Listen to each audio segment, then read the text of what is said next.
नहमदुहु व नुसल्ली व नुसल्लिमु अला रसूलिहिल करीम। अम्मा बाद, आऊज़ु बिल्लाहि मिनश शैतानिर रजीम। बिस्मिल्लाहिर रहमानिर रहीम। वलिल्लाहिल इज़्ज़तु व लिरसूलिहि व लिल मुअ्मिनीन। सदक़ल्लाहुल अज़ीम व सदक़ रसूलुहुन नबियुल करीम। इन्नल्लाहा व मलाइकतहु युसल्लूना अलन नबी या अय्युहल्लज़ीना आमनू सल्लू अलैहि व सल्लिमू तस्लीमा।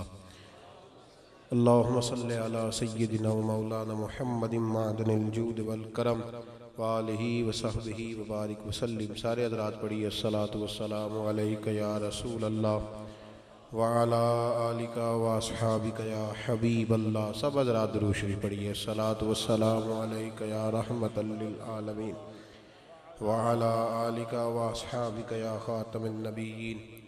तमाम तारीफ़ें हम्द व सना अल्लाह ताला जल्ल मजदुहुल करीम के लिए। हर किस्म के दुरूद व सलाम नबी रहमत नूर मुजस्सम शफ़ी मुअज़्ज़म अहमद मुज्तबा जनाब हज़रत मुहम्मद मुस्तफ़ा सल्लल्लाहु ताला अलैहि वसल्लम की ज़ाते वाला सिफ़ात के लिए हम्द व सलात के बाद अज़मत मुस्तफ़ा कॉन्फ्रेंस की ये खूबसूरत रौनकें बज़्म अनवार रिसालत और यहाँ मौजूद उलमा, बुज़ुर्गों और दोस्तों की खूबसूरत काविश अल्लाह तबारक व तआला बारगाह महबूब में इस गुलदस्ते को शर्फ़ कबूलियत अता फ़रमाए और अल्लाह तबारक व तआला हमारी इस छोटी सी कोशिश को हमारे दिल और हमारी रूह के आबाद होने का ज़रिया बनाए।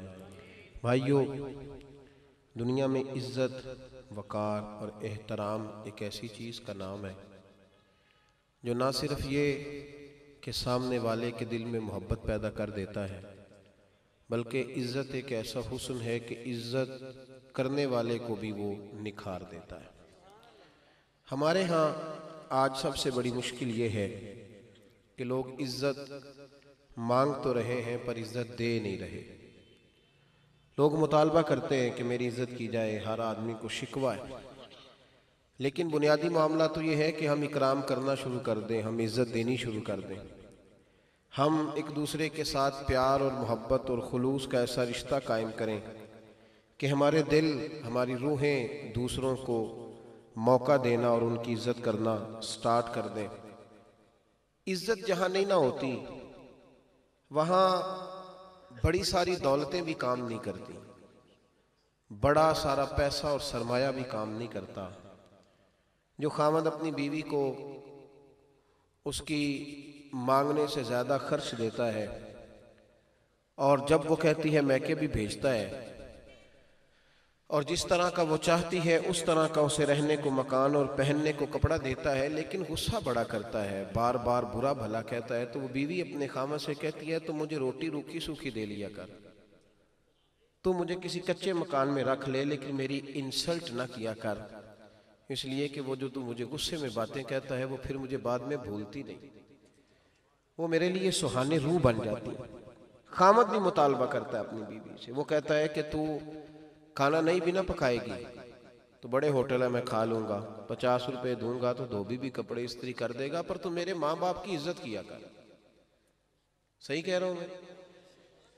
ये एक ऐसी चीज है, इकराम एक ऐसी चीज है, ये आहिस्ता आहिस्ता ना हमारे माशरे में जब से मीडिया आम हुआ, जब से मैं और आप सारे सहाफ़ी बन गए, हम सब के हाथों में तस्वीरें बनाने का और वीडियो बनाने का काम आया, तो इज्जतें उतारना लोगों ने ज़रूरी समझ लिया। शायद ही मुआशरे में कोई ऐसा आदमी बचा हो जिसे लोग कहते हो कि पूरा ठीक है। पता नहीं गर्दनें झुका के हमें खुशी नसीब होती है, पता नहीं जब कोई आदमी शर्मिंदा हो जाता है, मुआशरे में बदनाम हो जाता है, तो रूहों को, नफ्स को तस्कीन मिलती है। अज़मत मुस्तफ़ा कॉन्फ्रेंस में आने वालों, मेरे महबूब की अज़मत इतनी है कि रब ने उन्हें इमामुल अंबिया बनाया और फिर मेरे महबूब ने इस तरह किया कि मेरे रसूल पाक ने मुआशरे के हर तबके को इज्जत अता फरमाई, हर तबके को हुजूर ने इज्जत दी। कुरान पाक ने कहा वलिल्लाहिल इज्जतु वली रसूलिही, फरमाया इज्जत अल्लाह के लिए है और इज्जत अल्लाह के रसूल के लिए है। वलिल मुमिनीन, और जो रब रसूल को मानने वाले हैं उनके लिए अल्लाह ने इज्जत रखी है। नबी पाक ने इज्जतें बांटी। हुजूर के आने से पहले दौलत भी बड़ी थी, जायदादें भी आपका इंतजाम मुकम्मल है जी माशाल्लाह। अब आप थोड़ी देर मेरी बात सुने। हुजूर के आने से पहले दौलतें थी, जायदादें थी, बड़ा कुछ था, बस एक दूसरे का वकार नहीं था, एहतराम नहीं था। बेटियां पैदा होती थी पर उन्हें रोटी की वजह से कत्ल नहीं किया जाता था। समझ आ रही है मेरी बात की?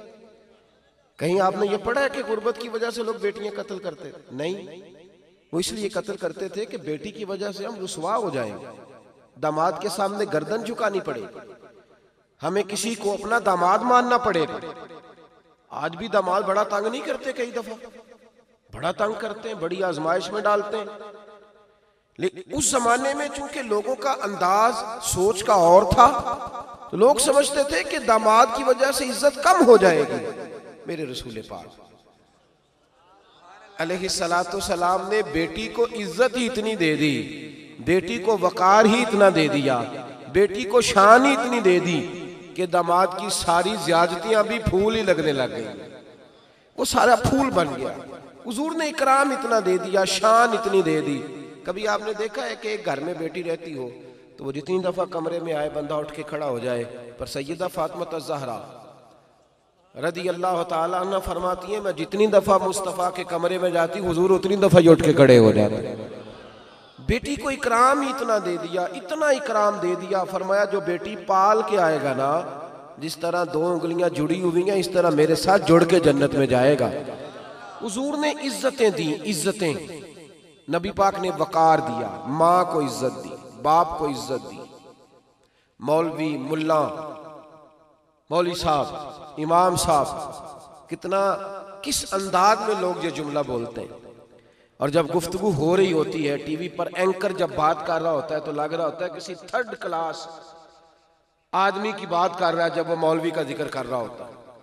जब वो जिक्र कर रहे होते हैं ना, नाराज ना होना, अवाम में से भी बहुत सारे लोग जब तज़किरा कर रहे होते हैं तो महसूस होता है कि किसी ऐसे गिरोह की बात हो रही है जो पता नहीं बड़ा निचले दर्जे का गिरोह है, लेकिन रसूल पाक अलैहिस्सलाम ने इन्हें बता दिया, इन लोगों को फरमाया तुमने किसी की बात नहीं सुननी, तुमने अपने रसूल की सुननी है।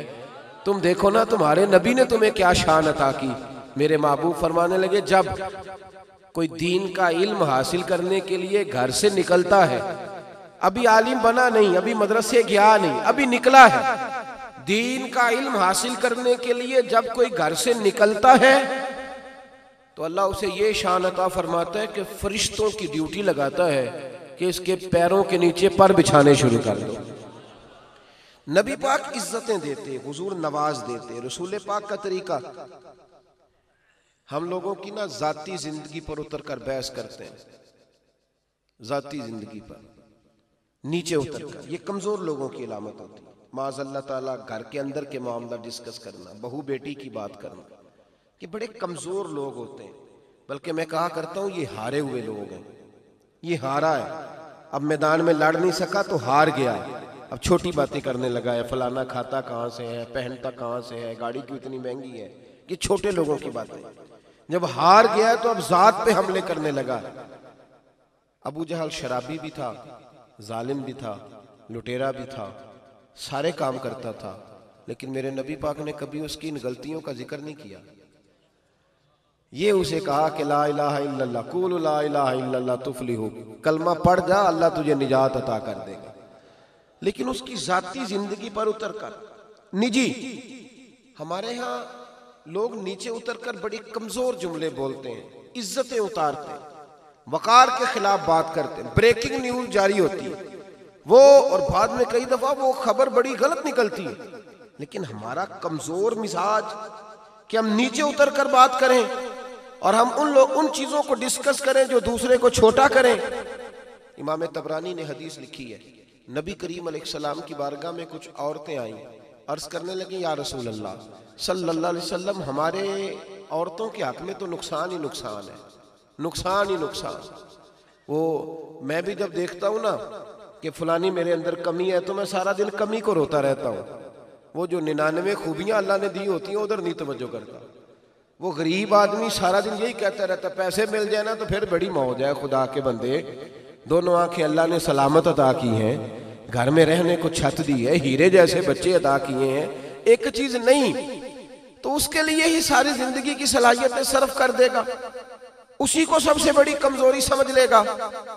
बीबियां आई, अर्ज करने लगी या रसूल अल्लाह सल्लल्लाहु ताला अलैहि वसल्लम, हुजूर हमारे लिए तो नक्स ही नक्स है, नुकसान ही नुकसान है। हुजूर ने फरमाया क्या हुआ? अर्ज करने लगी या रसूलल्लाह, दीन में भी हमारे लिए नुकसान है, दुनिया में भी।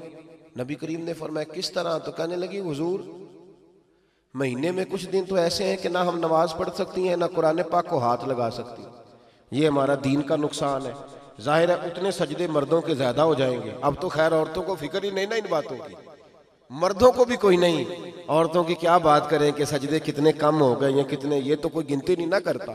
हाँ, रुपया लाख कम हो जाए बैंक से तो वो टेंशन देता है, वो अगर मैसेज आ जाए ना कि आज इतने कम हो गए तो वो परेशान करते हैं कि अब वो 1 करोड़ की पूरी जो बंडल बना हुआ था उसमें पूरा सुराख आ गया। औरतें अर्ज करने लगी या रसूल अल्लाह सल्लल्लाहु अलैहि वसल्लम, महीने में कुछ अय्याम हमने नमाज नहीं पढ़नी होती, रोजा नहीं रखना होता, कुरान पाक को हाथ नहीं लगाना होता, तो मर्दों के सजदे भी बढ़ गए, तिलावतें भी बढ़ गई। या रसूल अल्लाह सल्लल्लाहु अलैहि वसल्लम उनके नफली रोजे भी बढ़ गए। और हमारा दीन का नुकसान यह है कि अगर कभी कचहरी लगेगी, अदालत लगेगी तो 2 औरतों की गवाही 1 मर्द के बराबर होगी। तो हुजूर हम तो पीछे रह गई मर्दों से, इबादत में, रियाजत में, दीन की गवाही में। हजरत अबू हुरैरा हदीस के रावी हैं, कहते हैं उनकी बात सुनी तो मेरे महबूब ज़ेरे लब मुस्कुराए और मुस्कुरा के हुजूर ने फरमाया बैठो फिर मैं तुम्हें तुम्हारी अजमत बताऊं, बैठो फिर मैं तुम्हें बताऊं तुम्हारे लिए वो एजाज है गोया जो मर्दों के हिस्से में नहीं आया। मेरे महबूब पाक अलैहिस्सलाम ने फरमाया शर्त यह है खामद की फर्मा बरदार रहना। महबूब फरमाने लगे जब औरत हामला होती है, हामिला उसके पेट में जब बच्चा होता है, तो फरमाया मैं वो दीन लेके आया हूं कि मेरा रब करीम उस औरत को इतना दर्जा देता है जितना तलवार लेके मैदान में जिहाद करने वाले मुजाहिद को दर्जा आता फरमाता, इतना उसे दर्जा मिलेगा। और नबी रहमत अलैहिस्सलाम की पहली बात नहीं, बीबियों की आंखों में आंसू पैदा कर दिए। हुजूर फरमाने लगे सुनो, जब कोई औरत बच्चा पैदा कर लेती है तो रब उसे उतना ही दर्जा देता है जितना एक शहीद को दर्जा अता करता है। और फरमाया जब वो औरत उसका बच्चा आ जाता है, अब वो रात को रोता है, वो उठता है, पखाना और पेशाब करता है, अपने वजूद को आलूदा कर लेता है, तो नबी पाक सल्लल्लाहु अलैहि वसल्लम फरमाने लगे वो औरत ये फिक्र ना करे कि वो देखो मर्द तो आराम से सोया हुआ है और मैं उठ के बच्चे को साफ कर रही हूँ, पखाना पेशाब धो रही हूँ। मेरे महबूब ने हर मकतबा फिक्र को, हुजूर ने जिंदगी के हर शोबे से ताल्लुक रखने वाले आदमी को इज्जत दी। फरमाया बीबियो जब तुम रात को उठ के अपने बच्चे की खिदमत करती हो, दूध डाल के देती हो, पखाना और पेशाब साफ करती हो, तो फरमाया रब तुम्हें उतना ही अजर देता है जितना सारी रात मुसल्ले पे खड़े रहने वाले इबादत गुजार को अजर अता फरमाता है। इतना अल्लाह तुम्हें अजर देता है। हर शख्स के हिस्से में, हर शख्स के हिस्से में मेरे नबी पाक ने इज्जत लिखी, हर शख्स के हिस्से में। रसूल पाक ने वकार, रिश्तों को हुजूर ने इतना मजबूत कर दिया, इतना मजबूत कर दिया कि रिश्ते रिश्ते नहीं दर्द बन गए।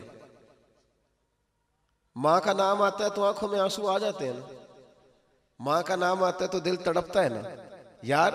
ये इनकलाब है जो मिलाद वाले रसूल ने बर्पा किया। वरना हजरत तारिक इब्ने अब्दुल्ला कहते हैं मैं हुजूर के ऐलान नबुव्वत से पहले भी मक्के आया था। आप फरमाते मैंने एक बूढ़ी औरत को, एक नौजवान को गले में रस्सी डाल के घसीट के ले जाते देखा, तो मैंने उससे कहा कि ये क्या कर रहे हो, कौन है ये बीबी, क्या मसला है? तो वो कहने लगा ये मेरी अम्मा है, बूढ़ी हो गई है, किसी काम की नहीं रही तो बेचने जा रहा हूँ, चलो किसी के बर्तन जब मांजेगी तो मेरे तो पास कुछ नफा आएगा ना बेचने। ये दास्तानें नहीं। अभी भी जिन लोगों की तबीयत सख्त होती है वो कत्ल नहीं कर देते माँ बाप को। वाकया सुनिए ना आपने कि अब्बा मेरे नाम जमीन नहीं कर रहा तो मार दिया। जब कलेजे सख्त होते हैं तो काम हो जाता है। एक तरफ वो मंजर था और एक तरफ ये मंजर है कि हजरत हलीमा सादिया रदी अल्लाह ताला अन्हा, उनका नाम नहीं है हजरत हलीमा का मुस्लिम शरीफ में, वो इमाम जुरकानी ने लिखा है, वरना मुस्लिम में ये रवायत अपने असल अंदाज में मौजूद है। हजरत अबू हुरैरा रदी अल्लाह ताला अन्हु फरमाते हैं कि जनाब हलीमा बूढ़ी औरत, सादी औरत। अगर आप कभी मुआशरती लिहाज से हजरत हलीमा का अंदाज देखेंगे ना, तवज्जो है मेरी बात पर, समझ आ रही है आप हजरात को? जो हमारा मुआशरती माहौल है ना, मुआशरती माहौल, तो हजरत हलीमा सादिया रदी अल्लाह ताला अन्हा की हैसियत आज के मुआशरे में अगर देखी जाए तो एक आया, बच्चों को पालने वाली आया नहीं होती, वो आया थी। स्कूल में एक आया होती है, जब बच्चा छोटे हमारे प्राइवेट स्कूल्स में बच्चे जाते हैं तो औरत संभालती है, दूध डाल देती है, कई दफ़ा फीडर भी पिला देती है। बच्चा अगर पखाना पेशाब करता है तो खिदमत करती। ये औरतें उस जमाने में छोटे बच्चे ले जाती थी, पाला करती। तू बता ना, दाई की, आया की, मैं मिसाल दे रहा हूं। और नर्स की क्या हैसियत है माशरे में। और हजरत हलीमा सादिया जब नबी पाक को वापस लेके आई थी तो चलो कुछ नहीं, लेकिन ना कुछ मुआवजा भी उन्हें हजरत अब्दुल मुत्तलिब ने अता किया था। जनाब आमना ने उन्हें कुछ, एक माना यह भी हो सकता था कि पैसे दे के ये काम कराया, माना हो सकता था। आज जो घर में अम्मा बर्तन धोती है उसकी क्या हैसियत होती है? वो तो बेचारी जिन बर्तनों को धो के हमें देती है, बाद में उन्हीं बर्तनों में हम उन्हें खाना खाने की इजाजत नहीं देते। लेकिन मेरे रसूल पाक ने रिश्तों को इज्जत दे दी, इस तरह की इज्जत दी, इस तरह की इज्जत दी कि जनाब हलीमा मस्जिद नबी का दरवाजा गुजरी ही थी कि हजरत अबू हुरैरा फरमाते हैं नबी पाक मिंबर पर उठ के खड़े हो गए। रसूल पाक खड़े हुए, नबी पाक। मैं कभी कभी ये रवायत देखता हूं तो मेरा दिल करता है मैं अपने आप से पूछूं, मेरा दिल करता है मैं अपने यारों दोस्तों खुतबा से, वाइजीन से, पीरों से, मशाइख से पूछूं कि तू भी बता, जब तू शागिर्दों को पढ़ा रहा होता है और तेरे अब्बा जी आते हैं तो तू कभी उठ के खड़ा हुआ है? अपने जैसे लोगों से, अच्छे उलमा की बात नहीं करता, कभी सवाल करो। ये बड़ा मुश्किल काम होता है, बड़ा मुश्किल कि आलिम दीन तकरीर कर रहा, वालिद आ जाए, बंदा उठ के खड़ा हो। लेकिन रसूल पाक ने इज्जतें दी, वकार दिया। जनाब हलीमा दाखिल हुई तो हुजूर मिंबर पे खड़े हुए और इतनी तेजी से हुजूर आगे बढ़े, अपनी चादर को उतारा और फिर मेरे रसूल ने जमीन पे बिछाया और फिर हजरत हलीमा सादिया बैठ गई। और जनाब अबू हुरैरा फरमाते हैं जितनी देर नबी पाक उनके सामने बैठे रहे, अत्तहियात की हालत में बैठे रहे। हुजूर ने रिश्तों को वो वकार दिया, वो हुस्न दिया कि रिश्ते दर्द बन गए हैं। अब माँ का नाम दिल में बाद में आता है, जुबान में बाद में आता है, आंसू पहले आते हैं। अब माँ का रिश्ता एक वकार है, एक हुस्न। अल-हावी लिल फतावा में इमाम जलालुद्दीन सयूती रहमतुल्लाह लिखा है, फतेह मक्का के बाद ना कमाल हो गया, वराईत अन्नास यदखुलून फी दीनिल्लाहि अफवाजा, फौजों की फौजें दीन में आ गई। एक जमाना तन्हाइयों का होता है, एक उरूज का होता है। उरूज के जमाने में बड़े ताल्लुक, बड़े रश, बड़ी बातें। अब हाल ये था फतेह मक्का के बाद के पहले तो एक आध आदमी कलमा पढ़ता था, फौजों की फौजें आती। एक दिन ना नबी पाक नमाज पढ़ाने आए मस्जिद में। मेरे नबी पाक सल्लल्लाहु अलैहि वसल्लम जब मस्जिद में आए तो मस्जिद खचा खच भरी हुई, गलियां भी भरी, 10,000 के करीब लोग मदीने में जमा हुजूर के पीछे नमाज पढ़ने के लिए। पढ़िए सल्लल्लाहु अलैहि वसल्लम। नबी पाक सल्लल्लाहु अलैहि वसल्लम तशरीफ लाए ना, जैसे ही मस्जिद में दाखिल हुए तो 10,000 का मजमा उठ के खड़ा हो गया।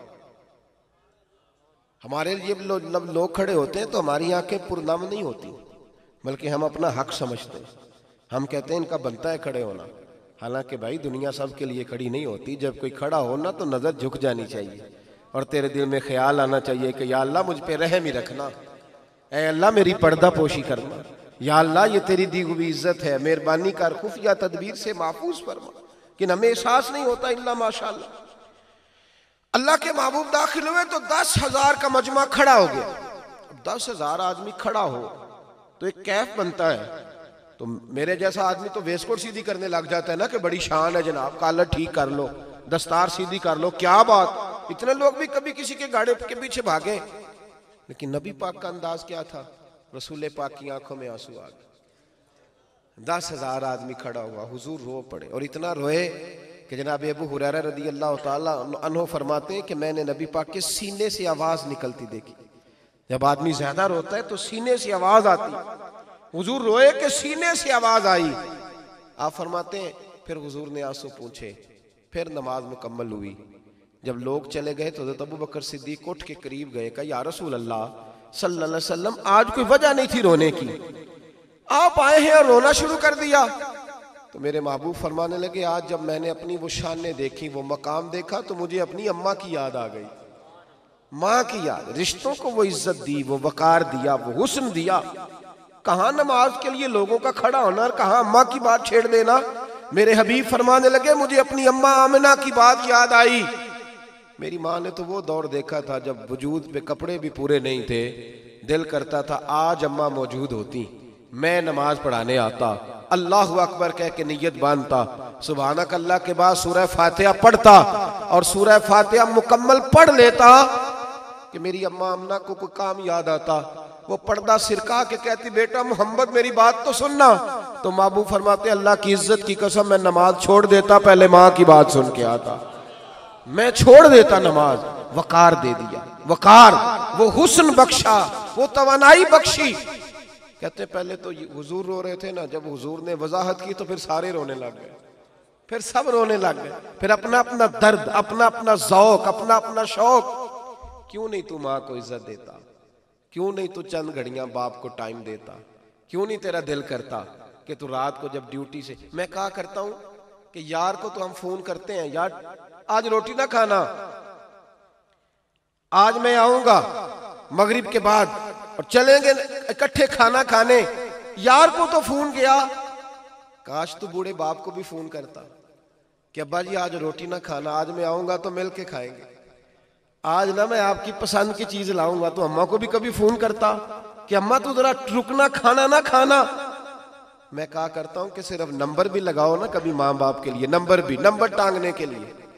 और रात को बच्चा आए ना फारिग हो के काम काज से, तो नंबर डालने के लिए भी माँ के पास, अम्मा ये जरा पैर निकालना रजाई से थोड़े दबा दूं। तो अम्मा कहती जा मेरा पुत्र तू थकिया है, मैं कदों काम लगी सा। नहीं अम्मा बस बेशक नंबर ही टांग रहा हूं, दो पैरों को हाथ मार देना तो तू तो सो गया जाके। अम्मा कहती जा जा बा ठीक हो गया, मैं कौन सा को काम कर, जा तू। लेकिन तुझे पता नहीं ये काम तूने कर दिया, तेरे लिए दुआओं का खजाना खुल गया। जब तू जाएगा ना कभी वापस आके पलट के तकिए पे उसका सर देखना, सारा आंसुओं से भीगा हुआ होगा, सारा तकिया भीगा होगा और अम्मा दुआ कर रही होगी या अल्लाह ऐसी औलाद सबको अता फरमा। और फिर सवेरे जितनी औरतें आएंगी ना घर में, अम्मा सबको कहेगी मेरा बेटा बड़ा नेक है, थका हुआ आता है फिर भी मुझे दबा के सोता है, बूढ़ा बाप तेरा इंतजार कर रहा है सारा दिन। हुजूर ने रिश्तों को वकार दिया, रिश्तों को इज्जत दी। नबी पाक ने हर दुनिया के मुआशरे से ताल्लुक रखने वाले हर गिरोह को मेरे महबूब ने बावकार कर दिया। मियाँ बीवी का रिश्ता लोगों ने समझा था शायद ये ऐसा रिश्ता है कि बीवी पैरों की जूती होती है, लेकिन मेरे रसूल पाक ने इस रिश्ते को वो मकाम दिया, वो मकाम का इसको पाँव की जूती ना समझना, ये तो तेरे ईमान के महफूज होने का जरिया है। फरमाया जिसने निकाह कर लिया उसका ईमान महफूज हो गया। तेरी बीवी ये तेरे ईमान के, कितनी बड़ी बात, कितनी बड़ी। हजरत अल्लामा यूसुफ नभानी ने हदीस लिखी है जवाहिरुल बिहार में, हजरत आयशा सिद्दीका रदी अल्लाह ताला अन्हा कहती है नबी पाक सल्लल्लाहु अलैहि वसल्लम ना घर आए, हुजूर को कोई काम था, जल्दी से हुजूर आए, जल्दी से कोई चीज उठाई और नबी पाक जाने लगे, जल्दी से हुजूर आए, कोई चीज उठा के ना तो हुजूर जाने लगे। जनाब आयशा सिद्दीका कहती हैं आज ना हुजूर का मूड मुबारक बड़ा अच्छा था, अक्सर तो गमे उम्मत परेशान रखता था ना नबी पाक को, आज मूड ना हुजूर का बड़ा, समझ आ रही है मेरी बातों की, आज हुजूर का चेहरा बड़ा मैं खिला खिला देख रही थी। फरमाती हुजूर जाने लगे तो मैं ना आगे खड़ी हो गई दरवाजे के, मैंने कहा हुजूर आज नहीं मैंने जाने देना। हुजूर ने फरमाया बाहर कोई इंतजार कर रहा है, हम तो जब घर में जाते हैं तो अल्लाह ही खैर करे, पीछे पीछे हट जाओ मैं काम से आया हूं, कोई करीब ना आए चीज, फटाफट सारे हाई अलर्ट हो जाओ, एक जूते उतार ले मेरे, एक पानी लेके लाइन में खड़ा हो जाए, एक खाना ले आ, तुम्हें पता नहीं मैं काम करके, ओ खुदा के बंदे बस कर दे, ये तो इंतजार कर रहे थे कि अब्बा आएगा तो खेलेंगे, ये तो इंतजार कर रहे थे कि सीने पे चढ़ेंगे, बीवी तो इंतजार कर रही थी कि आएगी तो मैं कोई बात करूंगी, तो तू आया है घर में तो तू डिक्टेटर ही बन के आ गया। नबी करीम ने रिश्तों को वकार दिया। हजरत आयशा यूं दोनों हाथ दरवाजे के सामने खड़े करके खड़ी हो गई, हुजूर मैंने नहीं जाने देना। हुजूर ने फरमाया आयशा मेरा कोई इंतजार कर रहा है। कहा या रसूल अल्लाह लोग तो आ ही रहते हैं, मुझे 10 मिनट चाहिए, मेरी भी बात सुने। कहा बताओ। कहा हुजूर ऐसे नहीं, आप बैठे।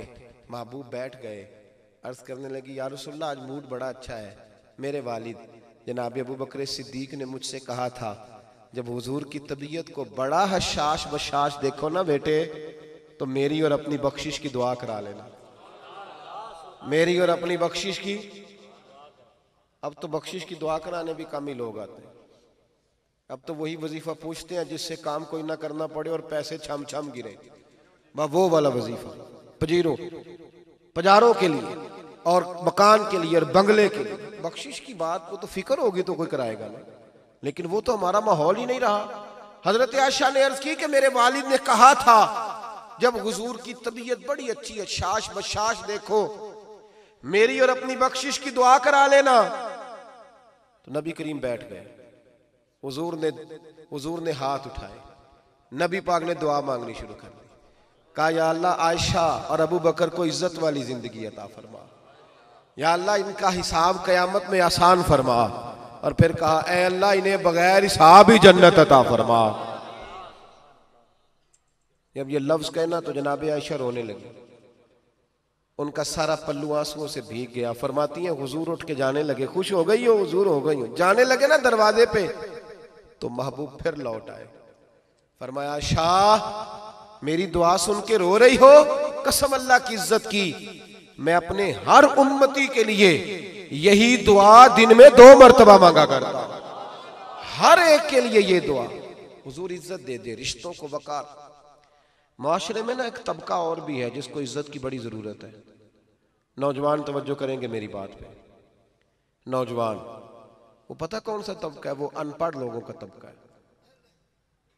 बड़ा आसान है ये कह के गुजर जाना कि जाहिल है जी सारे गांव वाले, इन्हें क्या पता। ये बड़ा आसान है। ये पेंडू जाहिल है जी, ये इनको क्या पता, पढ़े लिखे नहीं जी लोग, ये तो आसान है। तो बड़ा आसान सा काम, जाहिल है इन्हें क्या पता, ये कह के गुजरना आसान है। लेकिन किसी जाहिल को तालीम दे देना ये मुश्किल है।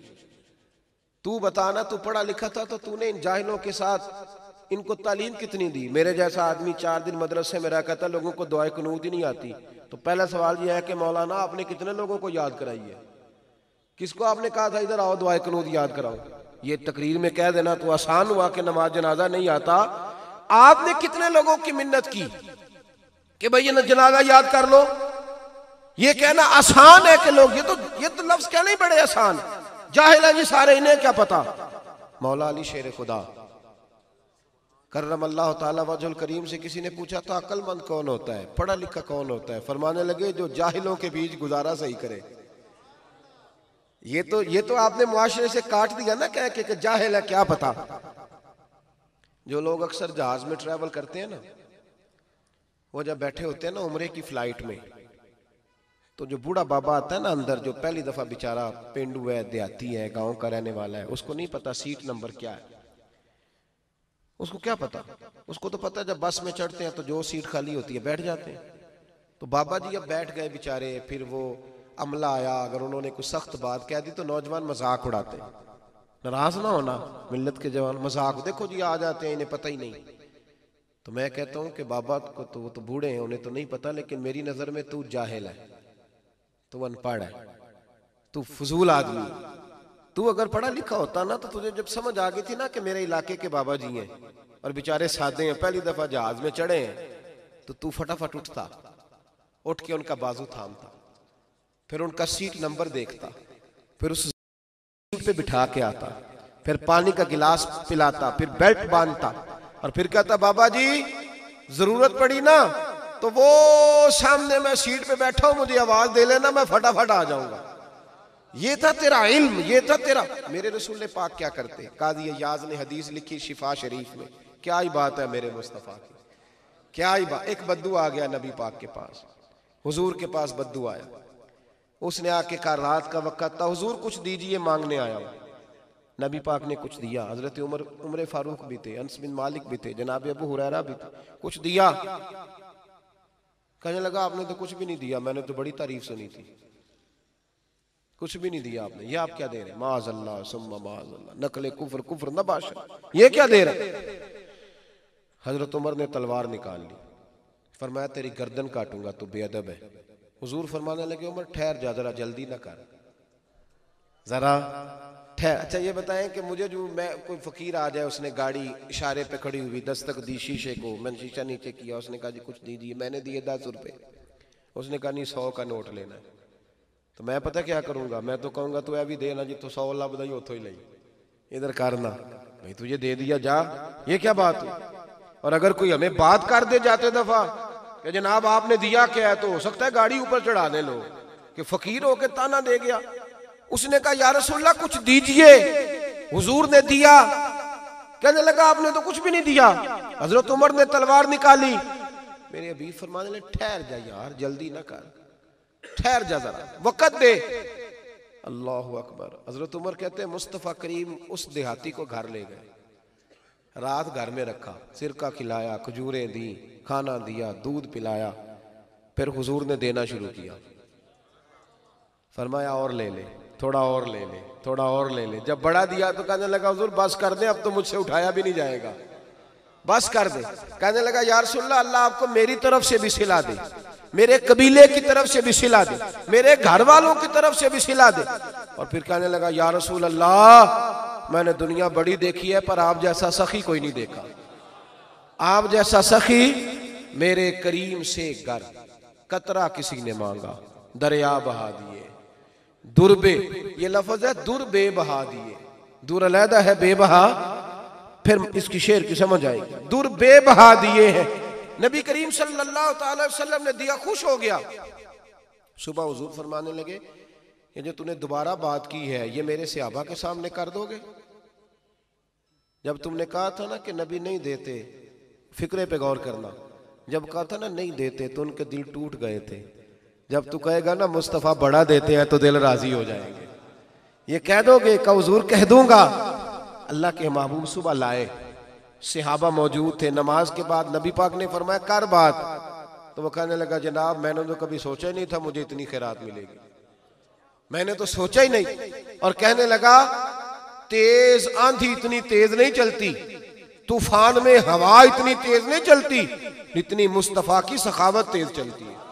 हुजूर तो देते ही जाते हैं, देते ही जाते हैं, अब तंगी ये दामा पे ना जा और भी कुछ मांग है, आज वो माइल बहता और भी कुछ मांग।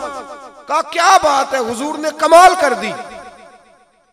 अब मेरे मुस्तफ़ा करीम ने समझाया, हुजूर फरमाने लगे उमर कल अगर तुम इसे मार देते तो ये जहन्नम में जाता, कल जो इसने बात की थी उस पर कत्ल हो जाता तो दोज़खी था, और आज जो कुछ कह रहा है इस अकीदे पे जाएगा तो अल्लाह बगैर हिसाब इसे जन्नत अता फरमाएगा। फिर हुजूर ने एक मिसाल दी, ये नौजवान जरा गौर करें मेरी बात, हुजूर ने ये इस मिसाल को जरा सामने रखें। हुजूर ने एक मिसाल दी, फरमाया मेरी और तुम्हारी मिसाल उस आदमी की तरह जिसकी ऊँटनी भाग गई थी, नाक से नकेल निकल गई, ऊँटनी भाग गई, सारा इलाका उसे पकड़ने के लिए दौड़ता था, इतना लोग पीछे जाते थे और बिदकती थी, किसी ने नेजा मारा, किसी ने डंडा मारा, लोग पकड़ने के लिए आते थे लेकिन किसी के काबू नहीं आती थी। मेरे हबीब फरमाते फिर उसका अपना मालिक आ गया।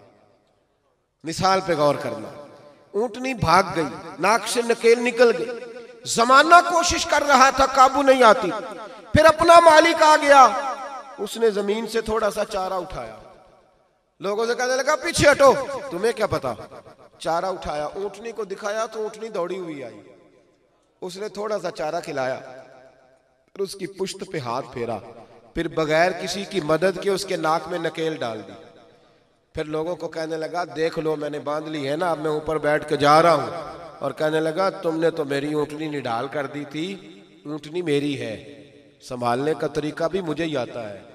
गोया नबी पाक फरमाने लगे उम्मत मेरी है, उम्मत मेरी है तो संभालने का तरीका भी मुझे ही आता है, मुझे ही आता है इनको कैसे संभालना है, इनको कैसे कायल करना है। रसूल पाक अनपढ़ को, देहाती को, कमजोर को, वो आदमी जो बिल्कुल सादा कुछ नहीं जानता, उनको नबी पाक सल्लल्लाहु अलैहि वसल्लम ने इमाम बना दिया उम्मत का। आज मैं क्या करूं उस आदमी की डिग्रियों को जो तालीम हासिल करके कहता है अब्बा जी आपको क्या पता जमाना बदल गया है। क्या किया जाए उस आदमी की डिग्री का जो तालीम हासिल करके दादा के पास बैठना पसंद नहीं करता? क्या किया जाए उसकी डिग्री का जो डिग्री हासिल करके गरीब के साथ वक्त बिताना पसंद नहीं करता? तुझे तो चाहिए था तालीम हासिल करने के बाद तो नरम हो जाता, तेरा तरीका और ज्यादा नीचे आता, तुझे लोगों को डील करने के स्टाइल और आते। कुछ लोग ऐसी हरकतें करते हैं जिन पर गुस्सा आता है, गुस्सा जलाल आता है। और ऐसे देहाती आते हैं कि वो हो सकता है मेरी तरह के किसी पीर से कोई 2-4 सवाल ज्यादा कर दे तो वो गुस्ताख होने का फतवा ही दे दे कि ये बेअदब है जी, तो पता ही नहीं कि अदब कैसे करना है। लेकिन हजरत सैयदना मरसद बिन नबी मरसद रदी अल्लाह ताला अन्हु फरमाते हैं कि देहाती थे, नबी पाक के देहाती। इसको मुस्नद इमाम अहमद बिन हंबल में नकल किया गया। कहते वो अक्सर हुजूर के पास आया करते। समझ आ रही है मेरी बातों की? तो नबी पाक पता क्या फरमाते, हुजूर फरमाते ये मेरा पेंडू है, मैं इसका शहरी हूँ, ये मेरा पेंडू है। पेंडू होना कोई इतनी बुरी बात नहीं, किसी को पेंडू कहा जाए तो उसे गुस्सा आता है, ये कोई इतनी बुरी कहा, ये मेरा पेंडू है, मैं शहरी हूँ। वो अक्सर आते तो ऐसे ऐसे सवाल करते कि हुजूर हंसने लगते, यानी आके पूछते क्या खाया आपने, तो पूछने वाली बात है। फिर अब आप क्या खाएंगे, मेरा मतलब है मेरा शागिर्द आके पूछे तो मैं कहूंगा तू किताब खोल, तू असबाक देख, ये तू किस चक्कर में पड़ गया। लेकिन वो सीधे साधे आदमी थे ना, वो जानबूझ के नहीं करते, वो चलाकी नहीं कर रहे, कोई एक्टिंग नहीं, सीधे साधे। वो सीधे साधे सवाल करते तो हुजूर हंसते। सहाबा फरमाते हैं कि जब हुजूर गमे उम्मत में परेशान होते तो हमारा दिल करता था काश आज वो देहाती आ जाए ना, आज वो आए और हुजूर को हंसाए। अक्सर वो आते। अब देखना जरा, नजर नियाज का भी एक पूरा उसूल मुकर्रर है ना हमारे यहाँ। कहते हैं वो आते, उन्हें पता था कि नबी पाक सदका कबूल नहीं करते, तो वो क्या करते, मदीने के बाजारों से ना उधार चीजें खरीदते, उधार चीजें, कि हुजूर सदका तो लेते नहीं, तोहफा लेते हैं, बाकी से अबा नजराना देते हैं तो मैंने भी देना है। उधार सौदे खरीदते, उधार चीजें लाते और ला के नबी पाक को पेश करते। कहते हुजूर सदका नहीं तोहफा है, कबूल करें। हुजूर सहाबा में भी बांटते, खुद भी खाते। जब खा लेते ना तो कहते या रसूलल्लाह वो दुकानदार के पैसे भी देने, हुजूर वो पैसे भी देने। तो महबूब फरमाते तुझे कहा था लेके आ, या रसूलल्लाह खाई तो है ना आपने, तो हुजूर वो पैसे भी देने, मेहरबानी करें पैसे पहुंचाएं। मेरे महबूब कभी हजरत अबू बकर सिद्दीक को भेजते, कभी हजरत उस्मान गनी को, कभी हजरत आरसा बिन नौमान को, जा यार पैसे दे। वो सहाबी उधार सीधे लेके आते। हुजूर इस बात पे भी खुश होते। एक दिन वो चौक में खड़े थे, मदीने के चौक में। कभी नहीं मिलेगा आपको कोई गरीब से इस तरह प्यार करता। वो इतने कमजोर आदमी है, इतने गरीब है कि एक तोहफा लाने के पैसे नहीं, रंग भी काला है, बद्दू है बिल्कुल। यहां लोग खुश होते हैं किसी बड़े के साथ फोटो खिंचवा के। अनपढ़ आदमी, गरीब आदमी, मजदूर आदमी, उसको कौन अहमियत देता है, उसको कौन पूछता है, कौन उसके साथ इस तरह का अंदाज करता है। वो खड़े थे बाजार में, सौदा खरीद रहे थे, मेरे करीम रसूल की नजर पड़ी। हुजूर ने सारे काम छोड़ दिए, फरमाया ओहो ये तो हमारा यार खड़ा है। सारे काम छोड़ के हुजूर पीछे से आए। नबी पाक ने देखा, उन्होंने नहीं देखा। पीछे से आके ना हुजूर ने उनकी आंखों पे हाथ रख दिए। करो कोई देखो ऐसा है मैंने जो इस तरह किसी गरीब से प्यार करे। वो तो ऐसे ऐसे सलूट, हाथ थक जाता है बेचारों का। और इलेक्शन के दिनों में तो खंबे को भी सलूट कर रहे होते हैं, इसलिए की आदत हो जाती है ना सलूट करने की, ये दिन होते हैं सलूट करने के। और यही हाल अल्लाह माशाल्लाह बहुत सारे मजहबी लीडरों का भी है। कब कोई किसी गरीब से इतना करीब से मिलता है, आंखों पे हाथ रखा, बूझ भला मैं कौन हूं। थे वो सादे, पर आदाब इश्क सारे ही आते थे, मोहब्बत के आदाब सारे ही आते थे, इनका पता था। और जब इश्क सिखाता है आदाब खुद आगाही, फिर खुलते हैं गुलामों पे इसरार शहनशाही। जब कहा ना बूझ भला मैं कौन हूं, तो अपनी कमर पीछे की और नबी पाक के अलम नशरा के सीने से रगड़नी शुरू कर दी और कहने लगे या रसूल अल्लाह, आप तो 7वीं गली से गुजरे तो खुशबू बता देती है कि तेरे रसूल गुजर रहे हैं। हुजूर मुझे कौन बुला सकता है, मुझे कौन। अभी ये प्यार की बात हो रही थी, महफिल सारी हंस रही थी, वो भी मुस्कुरा रहे, महबूब भी मुस्कुरा रहे। अचानक आंसुओं वाली बात शुरू हो गई। अचानक मेरे महबूब ने उनका हाथ थामा, फिजा में बुलंद किया, फरमाया मैंने ये गुलाम बेचना है, कौन खरीदेगा। देखो देहाती को, अनपढ़ को इज्जत मिल रही है, ये मैंने बेचना है, कौन खरीदेगा, है कोई। अभी हंसी थी, अभी उस गुलाम ने रोना शुरू कर दिया। कहने लगे या रसूलल्लाह मुझे साइन भी नहीं करने आते, नाम भी नहीं लिखना आता, दुनिया का कोई धंधा नहीं आता, हुजूर ढब से किसी महफिल में बैठने का तरीका नहीं आता, कुछ नहीं हुजूर मुझे आता, मुझे कौन खरीदेगा, मेरा कौन रेट लगाएगा, हुजूर कौन है जो मुझे खरीदेगा। जब वो रोने लगे तो महबूब की आंखों में भी आंसू आ गए। यानी अनपढ़ आदमी हंसे तो हुजूर हंसे, वो रोए तो नबी पाक रोए। हुजूर ने कंधे पे हाथ रख के ना यूं कंधा खींचा और फिर सीने से लगाया, माथा चूमा, मैं पूछ ले आंसू, आंसू पूछ। एक बारी मेरी आखियां चों उन्होंने अथरू पूंजे सन, हुण चस्का पै गया रोने दा, हुण चस्का पै गया रोने दा। हर वेले आहो जारी है। नबी पाक ने आंसू पूछे, सीने से लगाया, फरमाया आंसू पूछ ले, तुझे किसने कहा तेरी कीमत कोई नहीं, तेरी अल्लाह की नजर में भी बड़ी कीमत है, मोहम्मद अरबी के नजर में भी बड़ी कीमत, तू बड़ा कीमत। ओ मेरे भाई, जरूरत तो होती है कि आप किसी को वकार दें, किसी को इज्जत दें, किसी का इकराम करें। दिल करता है आज भी अगर भांजे अमीर हो तो मामू का दिल करता है एक रात वहां जाके रहूं। अगर कभी बड़े भाई के बच्चे अमीर हो तो दिल करता है भतीजों के पास रहूं जाके। लेकिन अगर कोई वसूल ही ना करे, अनपढ़ और गरीब, ताया का नाम ही किसी को बताना पसंद ना करे, अगर कोई अपने गरीब मामू का नाम ही बताना पसंद ना करे कि मेरा रिश्तेदार है, तो फिर कैसे को जाके रहेगा। रिश्ते आज भी तरसते हैं प्यार को, दिल आज भी करता है कुर्बतें हो जाए, मोहब्बतें फैल जाएं, लेकिन हमारी तबीयतों में वो हुस्न नहीं, वो वकार नहीं दे सकते। हम इज्जतें लेने निकले हुए हैं। जो इज्जतें लेने निकलते हैं वो तो भिखारी होते हैं, जो इज्जतें छीनने निकलते हैं वो डाकू होते हैं। काम ऐसे करने चाहिए कि इज्जतें करने को दिल करे, खुद ब खुद वकार बन जाए। रसूल पाक इज्जत देते, इकराम देते, और इस तरह का इकराम देते कि सामने वाला ये नहीं समझता था कि मुझ पे बोझ हो रहा, बल्कि नबी पाक अलैहिस्सलातु सलाम उसकी तबीयत के मुताबिक उसे इस तरह नवाजते कि वो समझता कि अपनाइयत। लेकिन ना बुखारी में हदीस है, काजी साहब रहमतुल्लाह अलैह ने शिफा में लिखी है, हज़रत अनस बिन मालिक की हदीस के रावी फरमाते, मुल्क के शाम से एक शख्स नबी पाक को मिलने आया, वो जा आके हुजूर के सामने खड़ा हुआ तो उसका वजूद कांपने लगा।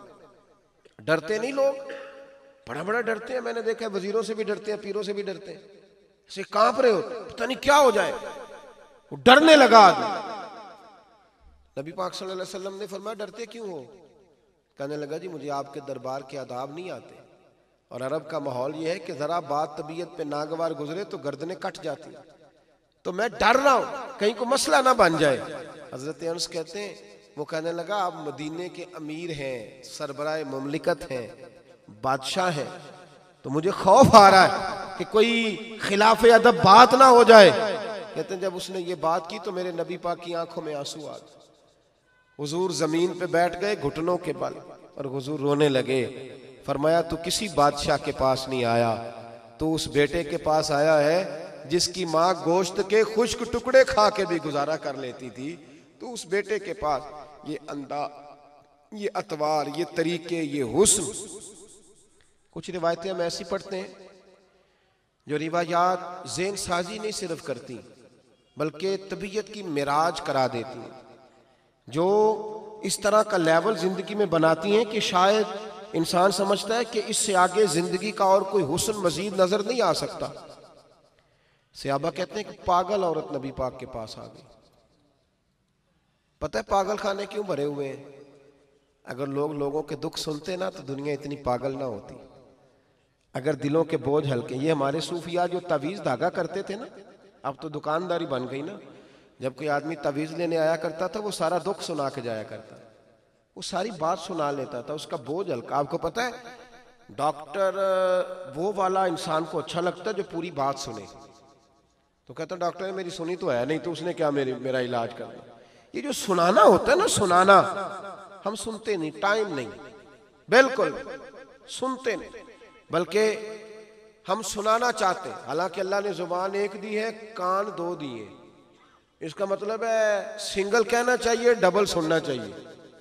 सुनना कितना है? चले मैं वादा नहीं करा रहा, बोले तो सही ना। सुनना कितना है? यानी जितना बोलना है ना उससे डबल सुनना है। लेकिन हमारा ये मेयार है, हमारा मेयार है डबल बोलना है। बच्चू चुप कर, तुझे क्या पता, मेरी सुन। हर आदमी सुनाने के मूड में सुनाते ही जा रहे हैं, सुनाते ही जा रहे हैं। अगर हम सुनने लगे, दुख सुनने लगे थोड़ा थोड़ा करके, चले सारी दुनिया के ना सही, जितने लोगों का मेरे साथ ताल्लुक है उतनों का तो सुनो ना, अपने घर का तो सुनो ना, अपनी अम्मा की तो सुनो ना। देखो ना, बहन फोन करती है भाई को कि मैं कुछ तकलीफ में हूं, मेरी बात सुन, तो भाई दो मिनट लगाता है, कहता है बहन मेरी तो अपनी बड़ी मजबूरी है, मैं तेरी कैसे सुनूं। माँ बाप गुजर गए, भाई सुन नहीं रहा, खामन सख्ती करता है किसी जगह पे, वो चाहती है कोई दुख सुने। अब जब कोई सुनने वाला नहीं तो घुटती है। घुटने का नुकसान ये होता है कि इंसान नफ्सियात का मरीज होता है, वो परेशान रहता है। ये जो लोग कहते हैं ना पता नहीं क्या बेसुकूनियां, बूढ़े लोग, इनके सुनने वाला कोई नहीं। पागल औरत है, पागल आके खड़ी हो गई, या रसूलुल्लाह कोई बात करनी है। उसके मोहल्ले के लोग भी बैठे थे, कई सरदार बैठे थे। मोहल्ले के लोग उठ के कहने लगे हुजूर ये तो पागल है, ऐसे ही करती रहती है, हर चौक में चौराहे में, छोड़े, पागल है। अल्लाह के रसूल ने जलाल फरमाया तुम कौन होते हो बीच में बोलने वाले, बात मुझसे कर रही है तो जवाब भी मैं ही दूंगा। पागल, पगली औरत, जूते उसके टूटे हुए, लिबास पुराना, दुपट्टा फटा हुआ। या रसूलल्लाह कोई बात करनी है, फरमाया करो। कहने लगी यहां नहीं करनी, अकेले में करनी। क्या अंदाजे करीमाना है, क्या इज्जत देने का तरीका है कि पागल औरत आगे आगे चल रही है और मेरे नबी पाक ने पीछे पीछे चलना शुरू कर दिया।